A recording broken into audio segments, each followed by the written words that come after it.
Welcome to the latest edition of Oncology Updates, covering breakthroughs in the past 2 weeks. Brought to you by LucidQuest.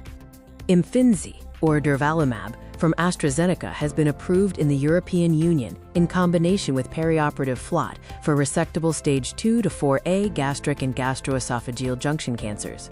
The approval is based on the Phase 3 Matterhorn trial, which demonstrated improvements in both event-free survival and overall survival compared to chemotherapy alone. This may influence treatment decisions and payer evaluations as more detailed data emerge. The NCCN has updated its bladder cancer guidelines to include ANKTIVA, combined with BCG, for patients with BCG-unresponsive non-muscle invasive bladder cancer with papillary-only disease. This recommendation is based on data from the QUILT 3.032 Cohort B study and expands beyond prior guidance focused on carcinoma in situ. While not included in the current FDA label, this update may impact clinical practice and reimbursement discussions. Telix has resubmitted its NDA to the FDA for TLX101-PX, also known as Pixclara, a PET imaging agent designed to differentiate recurrent or progressive glioma from treatment-related changes in both adult and pediatric patients. The resubmission includes additional data and analyses requested during the previous review cycle and could expand diagnostic capabilities pending regulatory decision. REM-422 from Remix Therapeutics has received FDA Fast Track designation for recurrent, metastatic, or unresectable adenoid cystic carcinoma.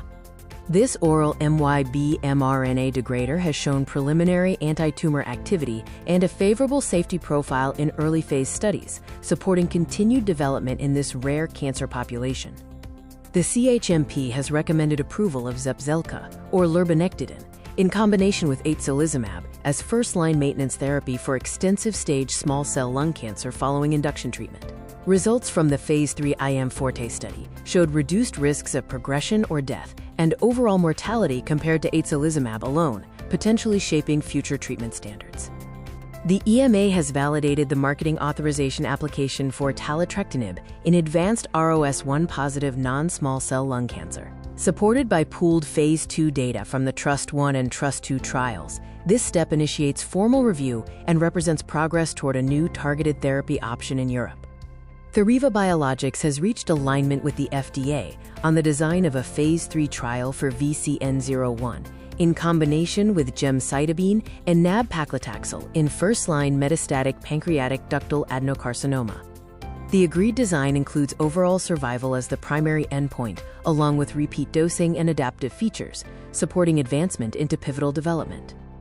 The EMA has also validated a Type 2 variation application for PADCEV in combination with Keytruda as perioperative therapy in cisplatin-eligible muscle-invasive bladder cancer. The application is supported by KEYNOTE-B15 results demonstrating improved event-free survival, overall survival, and pathologic complete response compared to standard chemotherapy. Stay ahead in oncology research. Like, share, and subscribe for our updates. Visit www.lqventures.com or email us at info@lqventures.com for expert healthcare consulting. See you next time.